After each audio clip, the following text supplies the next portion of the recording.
Assalamualaikum warahmatullahi wabarakatuh. Bincang bersama sahabat Wahyu bisa kembali lagi. Mudah-mudahan malam ini kita semua dalam kondisi sehat walafiat dan mudah-mudahan Allah berikan kita kekuatan iman Islam. Dan sholawat serta salam semoga senantiasa tercurahkan kepada Rasulullah Muhammad SAW. Baik, sahabat Wahyu semuanya, insya Allah malam ini kita akan membahas terkait protes kerasnya Bupati Kepulauan Meranti terkait kebijakan pusat dalam pembagian hasil migas. Nah, insya Allah materi kali ini akan sangat menarik, apalagi malam ini kita akan berbincang bersama Bang Rocky yang insya Allah akan menemani kita. Assalamualaikum warahmatullahi wabarakatuh. Bang Rocky, apa kabar? Waalaikumsalam warahmatullahi wabarakatuh. Kabar baik, Bung Wahyu. Bung Wahyu, gimana kabar? Alhamdulillah, baik Bang Rocky. Mudah-mudahan kita semua sehat, dan jangan lupa juga kita doakan saudara-saudara kita yang ada di Cianjur. Semoga bisa melewati ini semua, cobaan-cobaan ini semua. Dan kita juga memberikan doa, baik material maupun non-material. Semoga bencana ini bisa segera berakhir. Amin. Kembali ke topik kita terkait Meranti, Bang Rocky. Ya. Jadi malam ini kita akan mengambil tema Meranti protes keras bahkan akan angkat senjata, bolehkah?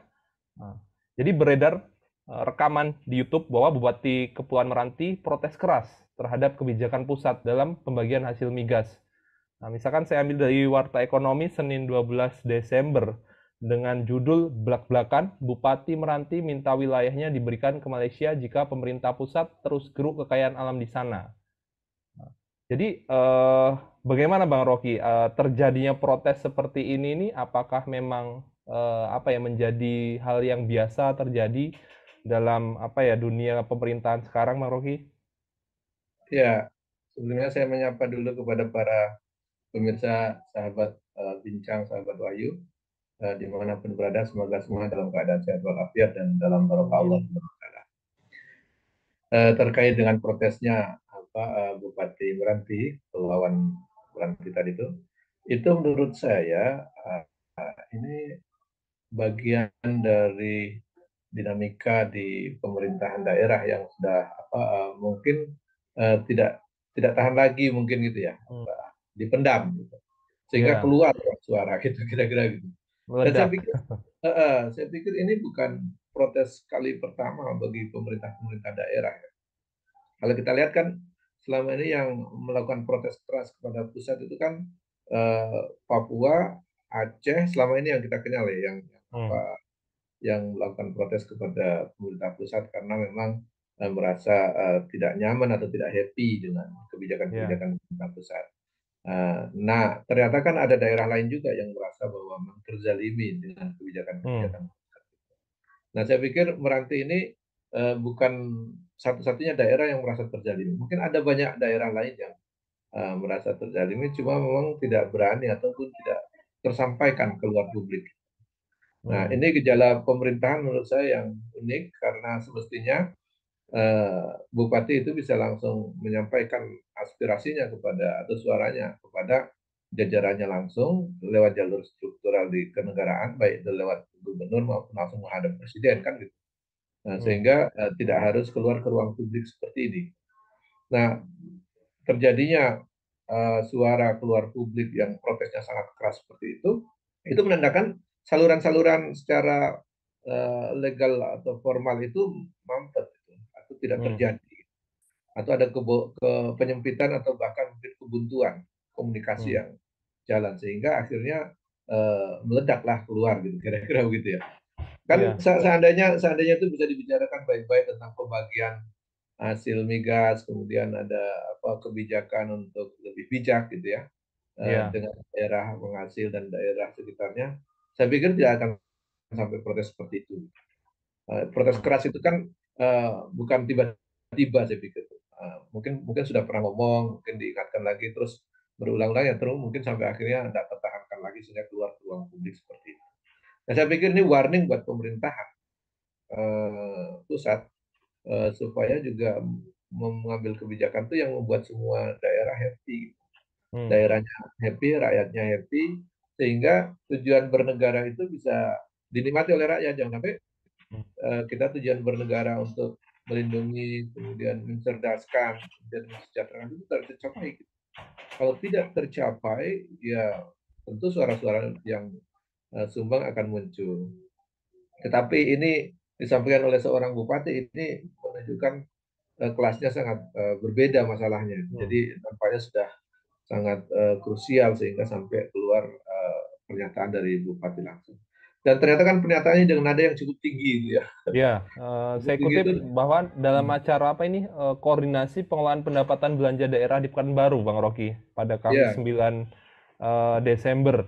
Beliau menyatakan, ya pokoknya jangan diambil lagi minyak di Meranti. Kami juga masih bisa makan daripada uang kami dihisap sama pusat, kata Muhammad Ali. Nah, itu Bang ya Rocky. mungkin begini. Jadi itu kan sebenarnya bukan karena tidak mau minyaknya diambil. Mungkin Hmm, pembagiannya yang tidak pas, sehingga kan tekanannya begitu jadinya. Daya ya, tawarnya atau negosiasinya begitu. Kalau nggak bisa bagi baik-baik, ya nggak usah diambil sekalian gitu kira-kira. hmm, Jadi apa mungkin kalau kita terjemahkan. Tapi ada satu yang mungkin butuh kita pahami ya. Perlu kita pahami ini jangan dipandang sebagai pembangkangan daerah menurut saya. hmm, Jadi ini harus dipandang sebagai alarm pemerintah pusat. Ternyata ada daerah yang begitu merasa kurang nyaman dengan pemerintah pusat, dengan kebijakan-kebijakan yang dikeluarkan oleh rejim Pak Jokowi saat ini, yaitu dirasa mungkin bagi beberapa daerah itu tidak begitu nyaman sehingga tidak happy gitu. Dan hmm, akhirnya rakyat juga kesejahteraannya tidak tercapai. Saya pikir itu menjadi alarm, harusnya jangan dihadapi dengan emosional, harus dengan rasional dan bahkan harus dengan bijak. hmm, Sehingga kan ini sesama anak negeri ini. ya, Jangan sampai menganggap mereka sebagai apa lawan dari pemerintah atau harus dihadapi oleh pemerintah. Jangan sampai demikian. Nanti dicari-cari lagi kesalahannya Pak Bupati kan kasihan juga. betul. Juga ini tentu kita tidak harapkan. Adanya pernyataan gitu harus dipandang secara arif dan bijak bahwa oh ini suara dari sebagian daerah yang mungkin selama ini mungkin kurang didengar atau Hmm, bahkan tidak didengar atau bahkan diabaikan sehingga muncul di ruang publik. Nah, saya pikir di situ letak krusialnya. Kalau kalau minyak ya tentu memang daerah penghasil minyak tapi kok susah minyak itu juga masalah sebenarnya. Sebenarnya hmm, itu suara-suara itu sudah banyak. Kita misalnya daerah Sumatera itu kan iya, atau Indonesia secara umum kan daerah CPO penghasil minyak. Ternyata kan minyak goreng susah dan mahal gitu. Itu kan itu menunjukkan bahwa pemerintah gagal untuk mengurus urusan minyak saja. Gitu. Ini sekarang sekarang ke minyak yang lain ini, minyak buminya gitu, migasnya. Gitu. Nah kalau kalau ini juga jadi masalah berarti minyak semua jadi masalah. Nah ini hmm, kekayaan alam yang mestinya jadi berkah bagi bangsa dan negara ini kok jadi ribut sendiri akhirnya gitu. Nah ini harusnya dipandang sebagai protes, dipandang sebagai suara yang harus kita respon, dipandang sebagai alarm bagi pemerintah pusat untuk lebih bijak menanggapinya hmm, dan jadi cari jalan solusi yang terbaik. Toh itu rakyat kita dan itu bagian dari jangan sampai mereka sampai mengancam ya kalau kalau tidak mau mengurus kami, tidak mampu mengurus kami, iya, serahkan ke negara sebelah gitu kan. Nah itu kan itu berarti sudah mengikuti pola-pola pernyataan yang apa namanya itu putus asa atau pernyataan yang sudah hopeless ya, sudah mau bagaimana lagi ngomong gitu kira-kira kan gitu. iya, Maksudnya omongannya seperti itu. Dan itu jangan dipandang sebagai makar kalau menurut saya. Ya itu hanya puncak dari pernyataan yang mungkin berkali-kali tidak didengar sehingga dia memberikan bahasa seperti itu. Itu harusnya dipandang sebagai hmm, pembelajaran. Nah, begitu. Kan yang kita sudah punya pengalaman nih. Papua iya, sudah pernah begitu suaranya, Maluku dengan RMS-nya begitu. Di Aceh dulu kita dengan suara-suara mereka begitu, daerah yang seperti ini. Kemudian lari ke Meranti sekarang daerah Kepulauan Riau. Nah, jangan sampai nanti merembet ke daerah-daerah lain. hmm, Nah, kalau bayangkanlah kalau sebagian besar daerah merasa tidak aman, tidak nyaman, tidak happy bergabung dengan kebijakan-kebijakan pemerintah pusat ini berbahaya sekali. hmm, Bisa jadi benih-benih ataupun potensial untuk berpisah dari NKRI itu jadi menguat gitu iya, dan akhirnya bisa membuat negeri ini hancur. Dan ini kan bukan persoalan persoalan yang sering ditudingkan ini dari kelompok radikal, kan bukan kan Hmm. itu. Jadi Ya. ini juga pemerintah jangan juga terus memandang wah ini orang radikal yang ngomong ini. Nggak juga begitu. Jadi pernyataan radikal itu tidak ada hubungannya dengan ini. Saya pikir ini menunjukkan bahwa memang jangan bersembunyi ataupun mengalihkan isu bahwa ini kelompok di belakangnya kelompok radikal dan seterusnya atau kelompok kelompok Islam Hmm. fundamental dan seterusnya lah. Saya pikir Ya. itu terlalu naif kalau kita mengkait-kaitkan seperti itu. Tapi respon kebijakan daerah itu dengan baik sehingga semua nyaman. Saya pikir juga kalau tidak ada lah istilah-istilah kelompok radikal, kelompok yang ingin memisahkan NKRI itu sebenarnya kalau kalau orang happy pasti bergabung bukan malah Hmm. memisahkan. Nah ini kan berarti ada sesuatu yang bermasalah. Oleh karenanya kita jadikan warning ini jangan sampai banyak daerah yang memprotes begitu dan Ya. kemudian lama-lama banyak dan susah dikendalikan kan bahaya. Nah saya pikir begitu ya, Bung Wahyu. Baik. Baik, jadi memang yang saya tangkap bahwa protes ini tidak terjadi begitu saja. Nah, artinya Betul. ada mungkin indikasi ya ketidakadilan tadi terkait pembagian migas. Nah, tapi dengan kejadian ini, Bang Rocky, kita ketahui pasti akan terjadi pro dan kontra gitu. Ada pihak juga yang tidak sedikit yang pro gitu, bahwa karena apa? Karena tidak banyak kepala daerah atau bupati yang berani seperti yang dilakukan oleh Bupati Meranti ini, Pak Muhammad Adil ini. Apa tanggapan Bang Rocky terkait pihak-pihak yang pro, Bang Rocky? Ya, saya pikir ya pihak yang pro ini kan berarti mewakili suara-suara rakyat yang mungkin Hmm. sampai sekarang masih belum merasakan apa, keberadaan fungsi-fungsi negara untuk melindungi mereka, mensejahterakan Hmm. mereka, mencerdaskan mereka, mengangkat mereka dari kemiskinan. Itu belum terlaksana sehingga saya pikir suara-suara seperti itu akan muncul. Dan itu sebagai sebuah pemerintahan, kalau memang pemimpin itu dia sebagai negarawan, dia akan bijak menganggap bahwa memang Hmm. iya pekerjaan kita belum selesai, pengangguran masih banyak, Ya. kemiskinan banyak, angka putus sekolah tinggi, angka stunting juga banyak, gitu kan, hutang juga menumpuk. Memang ini pekerjaan yang berat saya pikir seperti itu. Nah, kita harus memandang begini, dari kasus ini kita Ya. harus pilih mana yang substansi bahwa itu menjadi persoalan kita sebuah negara yang harus kita uh, hadapi dengan bijak. Yang kedua, mungkin cara yang menyampaikannya dengan diksi Hmm. dan ucapan-ucapannya itu yang harus Ya. kita pilih. Mungkin caranya keras sehingga begitu tinggi nadanya, begitu diksi yang digunakan sampai ada istilah ingin angkat senjata misalnya gitu. Tapi kan itu pertanyaan ya, apakah harus angkat senjata gitu. Kemudian apakah Ya. kalau tidak mampu harus mengurus kita ya berikan kami ke negara lain misalnya. Ya. Itu kan diksi-diksi yang menurut saya kalimat ini harus dipilah, dipilah cara menyampaikannya dan dipilah substansinya. Jadi kita harus memandangnya begitu. Dan kita cenderung harusnya lebih bijak memandang bahwa kita harus menilai dari substansinya. Intinya itu ada suara yang menyampaikan ketidakadilan Hmm. pembagian hasil migas kepada daerah penghasil. Dan saat ini mungkin meranti. Mungkin daerah lain juga merasakan, cuma mungkin mereka tidak Ya. mengungkapkannya. Gitu.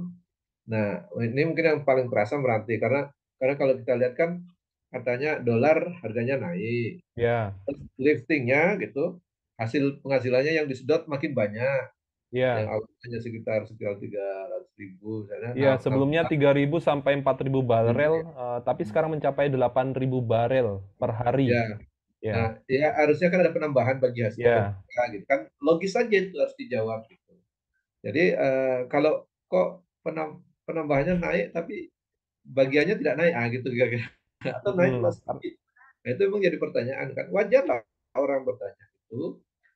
Kalaupun dia bertanya kemudian tidak dijawab dengan tuntas, tidak diberikan jawaban yang memuaskan akal, yang menenteramkan jiwa, kan dua itu ya. Hmm. Nah, Ya. dia kan jawaban itu kan harus mengandung dua makna itu. Jawaban itu secara rasional bisa dihitung dan dianalisis tadi ya. Hmm.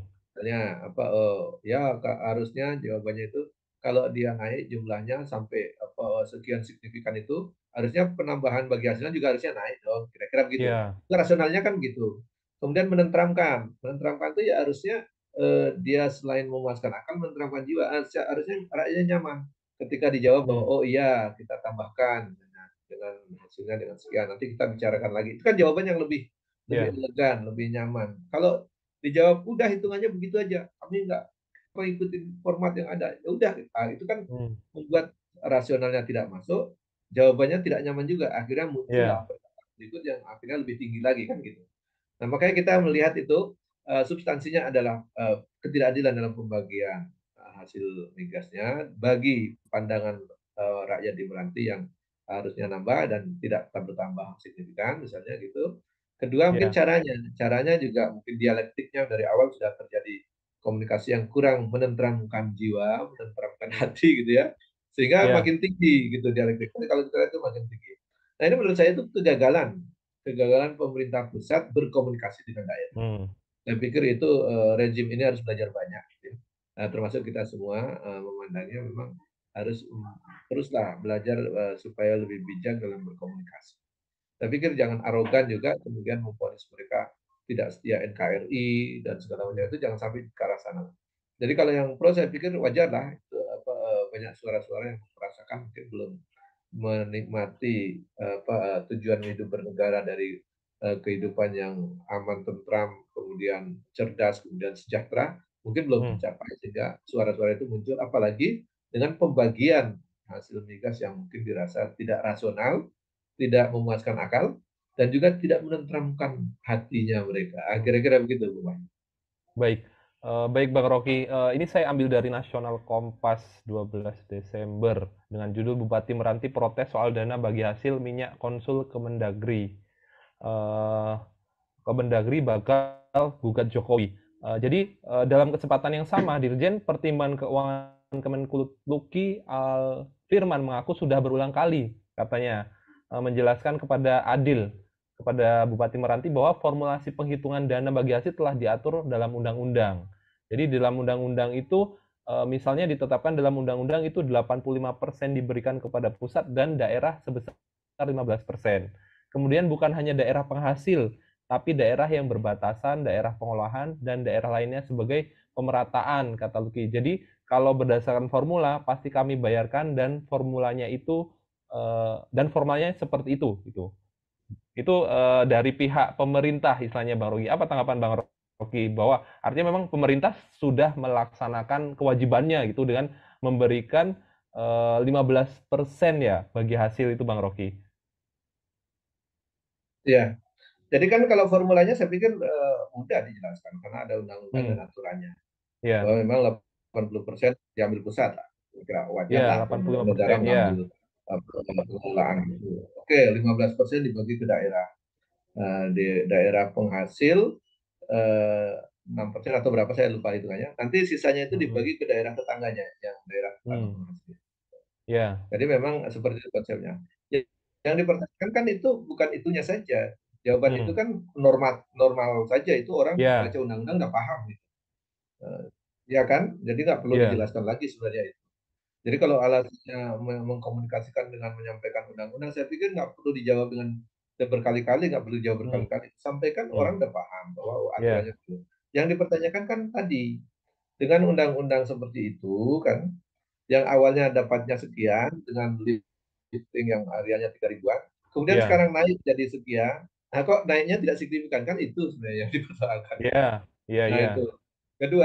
ya, Kedua, mungkin pemerintah pusat bisa bijak kalau memang dia formulanya sudah paten hmm, sesuai undang-undang, sudah tidak bisa diguncang, kan ada intervensi lain dengan dana hmm, yang lain. Karena bagi DAK-nya atau dana alokasi ya, khususnya, dana alokasi umum di-pos-kan di mana ditambahkan supaya misalnya tadi yang disampaikan oleh Pak Bupati bahwa masyarakat miskin yang begitu banyak tapi penghasil migas tapi kok nggak bisa menyelesaikan masalah. Nah itu harusnya dibantu oleh pusat. Nah hmm, harus ada solusi itu gitu. Kan dipertanyakannya di situ posisinya. Jadi kalau jawabannya hanya menjelaskan berkali-kali bahwa ada formulanya begitu, itu kan orang cukup diberikan paper, diberikan kertas, diberikan jawaban, link saja udah bisa membaca. hmm. Ya, ya, Menurut karena saya, data di sini saya baca Bang Rocky, artinya dengan hitungan tersebut, sebelumnya 3.000 4.000 barel itu dan sekarang 8.000 barel per hari, yang ya, sebelumnya daerah itu menerima 115 miliar, 114, sekian miliar, hanya naik 700 juta gitu Bang Rocky. ya, Artinya memang tidak signifikan ya. Ya itu dibandingkan yang dengan tahun dibilang sebelumnya. Iya, di sini poinnya sepertinya. ya itu yang dibilang minta penjelasannya itu, dan penjelasannya kan kalau cuma Hmm. dibacakan formal gitu kan akhirnya Ya, tidak memuaskan akal, bahkan tidak ya, menenteramkan hati gitu, tidak menenteramkan jiwa kan. Jadi di situ letak krusial kalau menurut saya. Jadi menurut saya bukan persoalan sudah sesuai aturan undang-undang dan tidak, kan butuh penjelasannya bagi mereka. iya. Jadi tadi saya bilang ini kan menurut saya komunikasi yang kurang baik antara pemerintah Hmm. pusat dengan pemerintah daerah. Menurut saya di situ. Padahal sama-sama pemerintahan, itu kan posisinya. Gimana dengan Hmm. komunikasinya dengan rakyat lagi kalau begitu? Nah itu menurut saya harus ada evaluasi, harus ada perbaikan yang ke arah yang lebih kondusif, lebih baik, dan tentu harus lebih bijak lah. Masa Hmm. yang mungkin saja tidak bisa mengkomunikasikan dengan baik. Oh, level-level pejabat. Itu kan yang berhadapan yang pemerintah pusat kan berarti orang-orang hebat semua ya. Itu Iya. bukan sembarangan. Nah, masa yang mungkin itu tidak selesai. Itu berarti ada kebuntuan komunikasi, atau mungkin kalau tidak buntu ada penyempitan atau hambatan atau sumbatan. Nah, itu yang harusnya diselesaikan. Saya pikir kalau para pejabat itu yang dia berorientasi ikhlas ingin melayani rakyat, ingin Iya. mensejahterakan rakyatnya, saya pikir tidak akan terjadi persoalan-persoalan seperti ini, tidak akan terjadi apa bersih tegang, tidak akan terjadi Hmm. kritik yang begitu keras. Saya pikir tidak ada, karena kalau visinya sama, gitu. Tapi kalau visinya lain-lain ya kita susah itu menilainya gitu. Iya. Nah, itu posisinya sih. Baik. Apalagi Eh, sekarang kan harga minyak naik ya, harga minyak naik ya. dan seterusnya. Itu kan jadi persoalan baru. Masyarakat yang awalnya daya belinya cukup, begitu barang-barang minyak dinaikkan, barang-barang naik, maka daya beli jadi menurun. Pendapatan tidak signifikan naiknya. Nah, apalagi kalau dibilang tadi di kabupaten yang di kepulauan begitu, penambahannya juga tidak signifikan, ya tentu tenggelamlah dengan Ya. apa kenaikan-kenaikan harga maupun kemiskinan masyarakat yang begitu banyak. Saya pikir begitu, Bung Rai. Baik, baik Bang Rui. Kemudian sebenarnya apa ya pertanyaan ini nih gejala atau tanda-tanda apa ya? Kenapa kok apa ya pemerintah daerah gitu kan itu protes begitu keras gitu? Apakah memang hal ini juga terjadi juga di daerah-daerah lain yang merasa apa ya merasa ya kondisinya tidak adil gitu? Bagaimana Bang Rocky? Iya, kalau kalau kita lihat ini, menurut saya eh, belajar pemerintahan yang sekian lama, menurut saya ini gejala pemerintahan yang kurang baik. Kenapa? Hmm, Gejala komunikasi yang kurang harmonis pemerintah pusat dan daerah. Itu gejala yang itu. Kedua, kok ada kabupaten di Sumatera yang selama ini tidak begitu muncul, tidak begitu bergejolak. Tiba-tiba protesnya begitu keras. hmm, Ini gejala yang betul diantisipasi dan dipertimbangkan dengan sungguh-sungguh. Kalau kalau biasa kan yang protes keras kan daerah timur ya, ada Papua, ya, Maluku, gitu. Mungkin ada sebagian dari Aceh. Mungkin kalau mereka protes itu kan dari dulu biasa itu, ya, protes keras ya, dengan bergening bahwa tidak nyaman bergabung dengan NKRI, sehingga ada suara-suara sumbang dan ingin memisahkan hmm, diri dari NKRI. Saya pikir ini kalau ada daerah lain yang merasakan hal yang sama dirasakan oleh daerah-daerah seperti Papua, Aceh, dan Maluku, dengan ada beberapa suara yang ingin memisahkan diri, saya pikir ini bisa gejala yang kurang baik bagi sebuah negara kesatuan ya. Kita ya, harapkan makin kuat. Nah, gejala pemerintahan yang buruk menurut saya. Jadi ini penting untuk segera diantisipasi. Nah, kalau daerah misalnya seperti Meranti itu berani menyampaikan aspirasi seperti itu, berani mengkritik, bahkan tanda kutip mengancam bahwa menyuruh ya serahkan saja ke negara tetangga misalnya gitu. ya, Ini kan, itu kan saking jengkelnya kalau menurut saya, hmm. saking saking begitu begitu Sarkas ya. iya begitu begitu meledaknya gitu ya, begitu tekannya begitu lama gitu, meledak itu sehingga uncontrollable. Nah menurut saya ini gejala yang harus diantisipasi.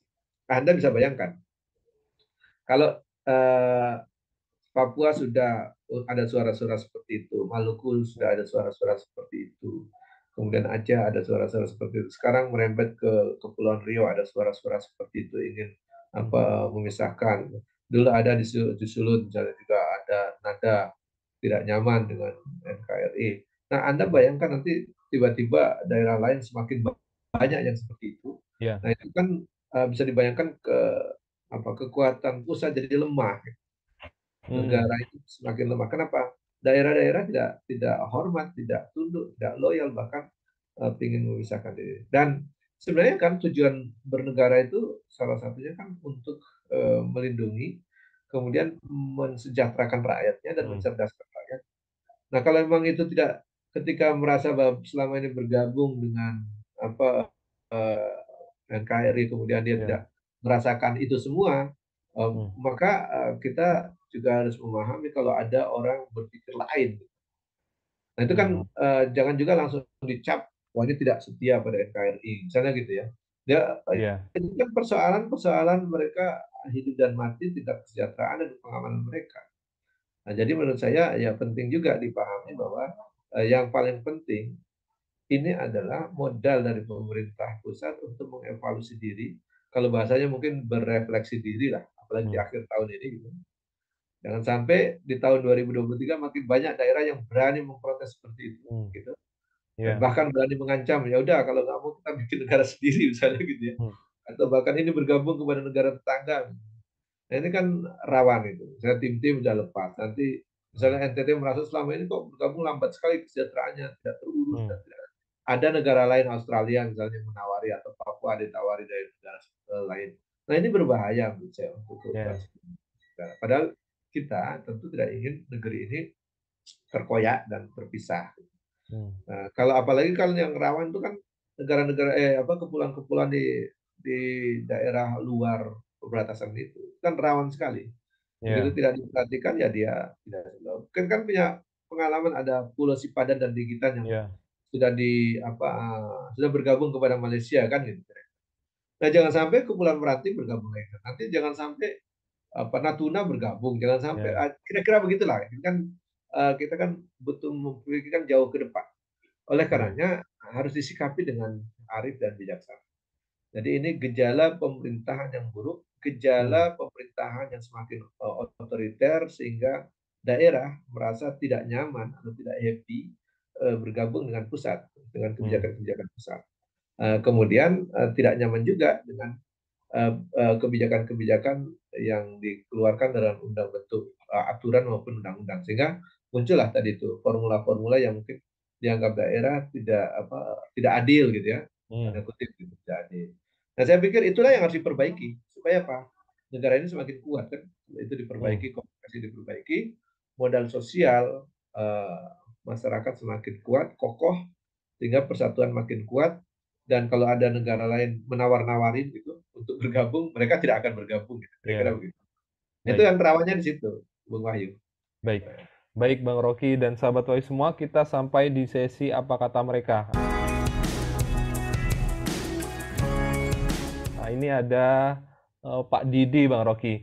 Pak Didi Ya. menyampaikan, saya setuju Bang Wahyu bahwa seharusnya memang pemerintah daerah itu harus berani bersuara lebih keras gitu, di mana daripada uang ataupun kekayaan alam daerah diambil, tetapi di pusat dikorupsi juga. Nah, beliau bilang seperti itu Bang Rocky. Apa tanggapan Bang Rocky Ya, dengan apa yang disampaikan oleh Pak Didi, Bang Rocky? ini Pak Didi mungkin mewakili sebagian suara rakyat Indonesia. Kan sudah maklum, orang mengatakan bahwa banyak daerah tambang yang, apalagi isu-isu bahwa ada korupsi di daerah tambang itu yang begitu besar ya. Nah, itu Ya. sehingga wajarlah rakyat berpikir demikian. Nah, Hmm. memang ada persoalan besar di negeri ini. Urusan korupsi sampai hari ini belum bisa diselesaikan lah. Bukan semakin sedikit, tapi semakin Ya. banyak. Jumlahnya, kuantitasnya juga meningkat, dari segi kualitas juga meningkat. Kan kalau kita lihat korupsi ini, dulu banyak kepala daerah yang ditangkap, anggota DPR yang Hmm. ditangkap. Ternyata kan sampai ke Ya. level menteri ditangkap juga. Ya. Nah, di zamannya Pak Jokowi kan ada dua menteri yang ditangkap, yaitu Juliari Peter Batubara, menteri dari Ya. PDIP yang di sosial, kemudian ada menteri kelautan ya dari Ya. partai Gerindra. Tapi itu harus jadi catatan besar bahwa memang rakyat akhirnya berpikirnya begitu. Jangan-jangan banyak yang tidak tepat diurus atau uangnya diarahkan kemana gitu, sehingga Hmm. tidak jelas, tidak transparan dan seterusnya. Saya pikir ini menjadi persoalan serius kita. Memang semestinya negara ini Allah berikan kekayaan yang begitu banyak, tambang Hmm. yang begitu kaya, tetapi dia belum bermanfaat dan bagi masyarakatnya, bagi rakyatnya. Hmm. Ukurannya masih banyak kemiskinan, masih banyak pengangguran, dan Ya. tingkat kesejahteraan kita masih rendah. Nah, itu berarti kekayaan alam yang diberikan oleh Allah kepada negeri ini belum dikelola dengan benar, Hmm. belum dikelola dengan baik, belum dikelola dengan sungguh-sungguh dan benar. Saya pikir itu yang harus dijadikan perhatian oleh rejim ini atau pemerintahan yang ada sekarang. Dan jangan sampai rakyat berpikir lagi, wah ini kemana hasil-hasil tambang kita? Ya. Yang menikmati siapa saja? Jangan-jangan Ya. hanya dinikmati oleh perusahaan-perusahaan asing, perusahaan-perusahaan multi corporate dari berbagai negara. Hmm. Rakyat dapat limbahnya saja, atau rakyat dapat efek domino, rakyat dapat banjirnya saja, rakyat dapat longsornya saja. Kira-kira begitu ya, rakyat dapat Ya. penderitaan. Sementara kekayaan alam tambang itu yang menikmati pihak asing, dan ya mungkin ada sebagian para pejabat yang mungkin punya akses untuk bisa ikut-ikutan bisnis di situ misalnya. Kan Ya. ada itu bisnis tambang batu bara, kan banyak juga pejabat yang bisnis di Ya. situ kan gitu kira-kira ya. Nah, Betul. akhirnya yang menikmati tambang itu kan bukan semua rakyat, akhirnya hanya segelintir orang-orang itu yang menikmati secara besar. Sementara rakyat tidak begitu menikmati. Bahkan tadi ya rakyat meranti yang minyaknya disedot sampai 9.000 per day, Ya, 8.000 barel per hari. per hari, itu masih berapa data ya? 40, disebutnya 41.000 kemiskinannya, itu rakyat Ya. miskinnya kan. Kan tidak logis itu. Daerahnya kaya, minyak itu mahal, lagi baik harganya, Naik. Ya. misalnya naik, jumlahnya yang disedot juga naik, kok gitu ya? Mereka masih seperti itu gitu. Nah, itu Hmm. juga mungkin yang dirasakan oleh rakyat masyarakat di Papua, misalnya di sekitar Ya. emas, segunung-gunung emas itu diambilin, emasnya diambilin, tapi rakyatnya tidak mendapatkan kemakmuran Hmm. sebagaimana yang semestinya, sehingga masih ada yang stunting, masih tingkat pendidikannya masih rendah, masih banyak yang menganggur dan seterusnya. Itu kan tidak logis. Baik Bang Rocky, luar biasa. Kemudian Bang Rocky, kita sebagai apa ya seorang Muslim gitu kan, jika kita apa ya mengkilas balikkan diri gitu, bagaimana sejarah Islam mengelola daerah gitu sehingga bisa begitu luas dan tidak ribut gitu. Kita ketahui bahwa Islam pernah menguasai 3/4 dunia gitu kan, artinya sangat luas sekali gitu. Tetapi dengan sistem Islam itu gitu, justru daerah gitu seluruh masyarakat itu apa ya mendapatkan kenyamanan tadi, mendapatkan kesejahteraan. Nah, bagaimana sebenarnya Islam mengelola daerah, Bang Rocky? Iya, memang kita harus, kalau ditanya bagaimana Islam mengatur hubungan pemerintah pusat dan pemerintah daerah, Iya. itu memang kita perlu mempelajari dalam konteks ketatanegaraan dan sistem Hmm. pemerintahannya. Nah, Iya. kalau kita lihat kenapa terjadi komunikasi pemerintah pusat dan daerah seperti terjadi antara Kabupaten Meranti dengan pemerintah Hmm. pusat tadi, ini kan karena pengelolaan migasnya, pengelolaan tambangnya itu dikelola dengan cara liberal, Hmm. dengan cara kapitalisme liberal. Jadi kalau di situ sebenarnya cara pandangnya yang tidak tepat. Bagaimana mengelola kekayaan alam kita ini dengan cara yang sangat kapitalistik liberal. Hmm. Nah, di mana letak nilai-nilai Pancasila di situ? Ya nggak tahu di mana itu. Kalau ngaturnya seperti itu, gitu kira-kira gitu. Di mana letak keadilan sosialnya ya? Nggak tahu gitu kan. Jadi itu nampak bahwa pengelolaan migas semestinya kalau di konstitusi itu dikuasai negara, digunakan sebesar-besar untuk kemakmuran rakyat. Ya semestinya kalau itu betul-betul dijalankan, rakyat meranti udah makmur semua. Gitu. Hmm. Tidak boleh lagi ada rakyat meranti yang miskin karena dia penghasil migas di situ kan kira-kira. Sehari bisa sampai 3.000 ke atas, bahkan sampai 8.000 kalau Ya, dibilang 8.000. badan per hari. Itu besar itu.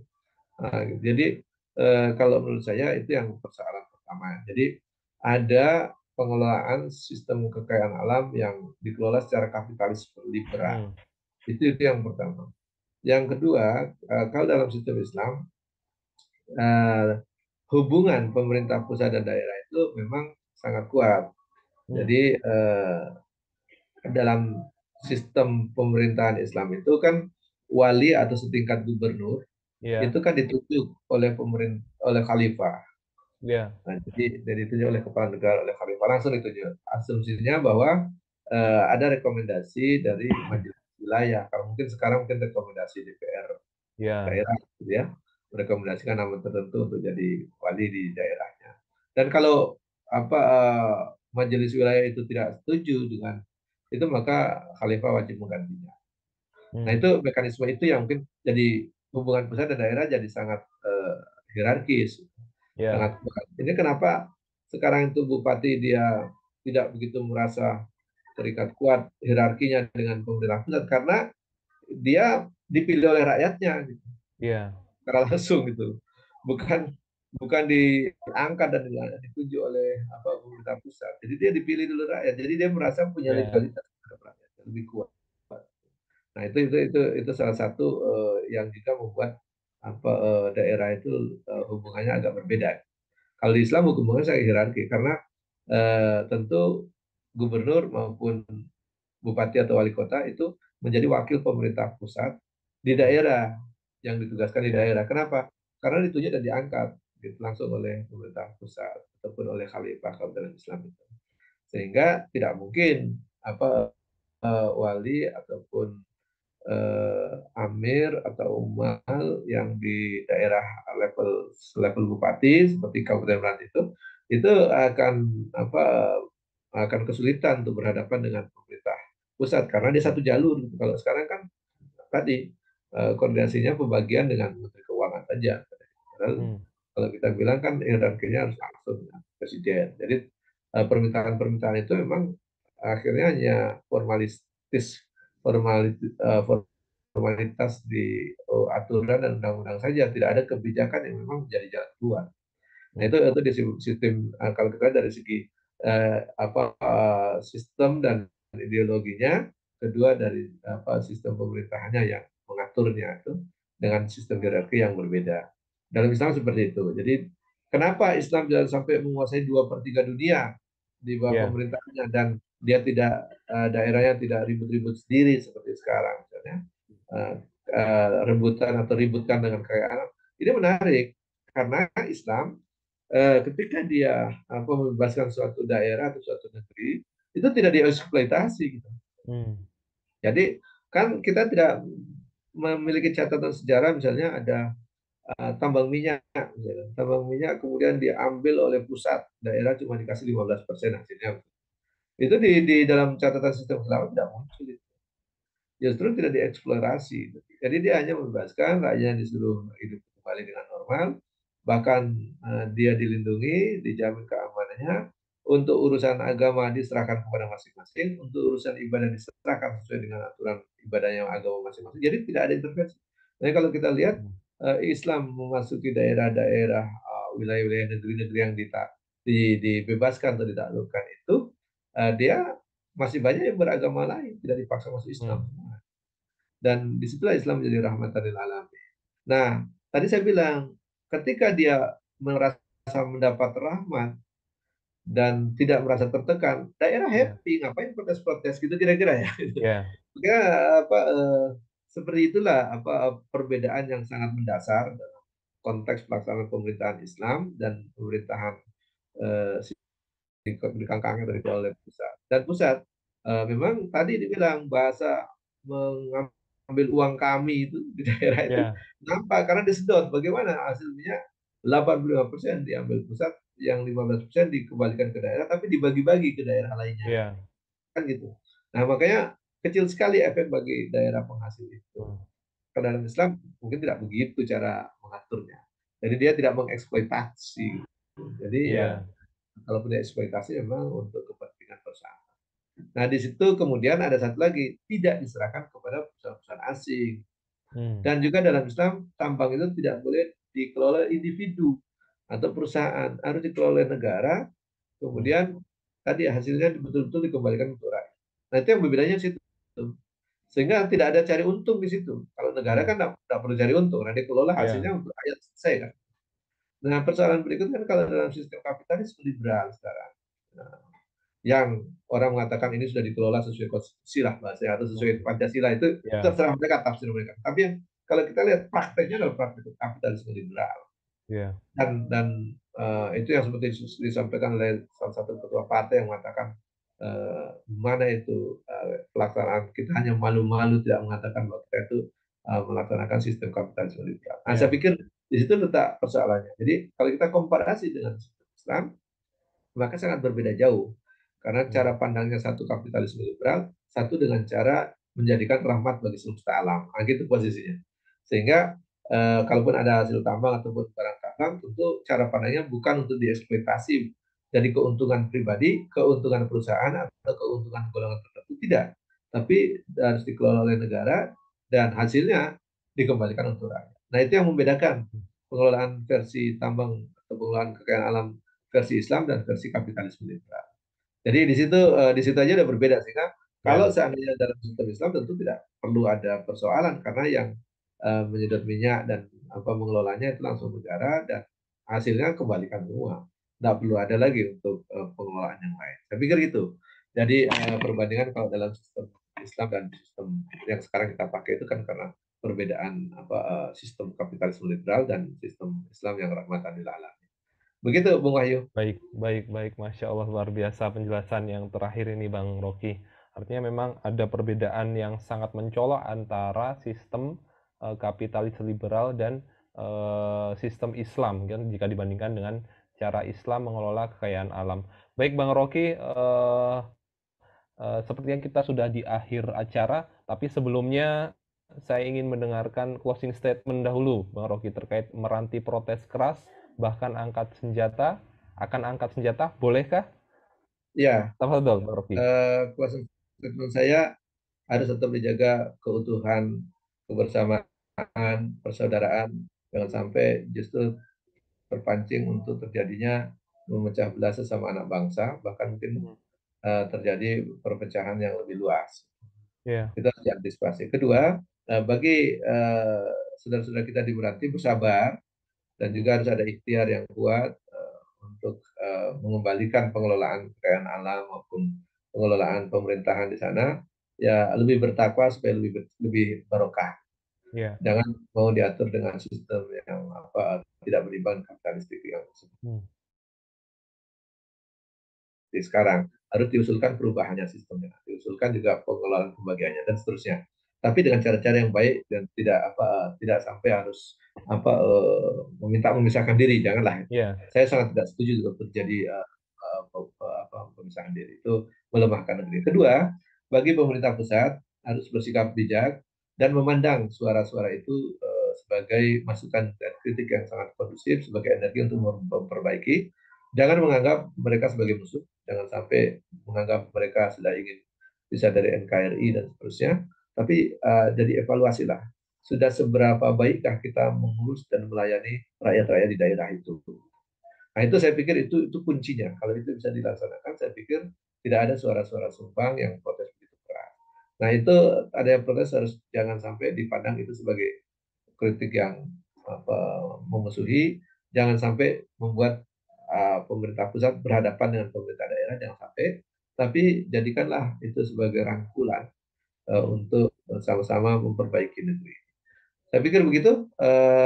Dan sebagai Muslim, saya tawarkan mari kita mengkaji bersama konsep-konsep Islam untuk menjadi salah satu solusi memperbaiki negeri ini. Kalaupun belum bisa diterapkan, minimal kita paham mana yang lebih ideal dan mana yang kurang ideal. Tadi ya, kalau bagaimana mengelola sumber daya alam itu, coba konsep Islamnya bagaimana. Bagaimana membangun hubungan pemerintah pusat dan daerah, konsep Islamnya bagaimana. Jadi nanti kita bisa bandingkan sebenarnya yang bagus yang mana dan kapan kita bisa memakai itu, ya itu pilihan. Tapi setidaknya kita paham dulu dengan benar dan sebagai muslim tentu saya menawarkan itu. Mungkin kalau bagi orang yang kapitalistik tentu dia akan melakukan sistem kapitalisme.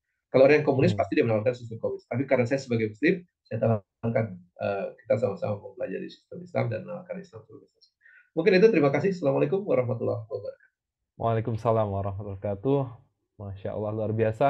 Jazakallah khair, Bang Rocky, atas penjelasan dan bincang-bincang bersama kami malam ini. Mudah-mudahan kita semua bisa memahami dan juga bisa mengambil ibroh pelajaran dari apa-apa yang terjadi. Eh, Baik, kita tutup bincang bersama sahabat Wahyu dengan tema meranti protes keras, bahkan akan angkat senjata, bolehkah?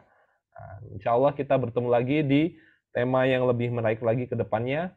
Saya Wahyu Tomo, mohon undur diri. Dan sekali lagi saya ucapkan terima kasih kepada Bang Rocky dan sahabat Wahyu semuanya. Sampai bertemu di sesi selanjutnya. Assalamualaikum warahmatullahi wabarakatuh. Waalaikumsalam warahmatullahi wabarakatuh.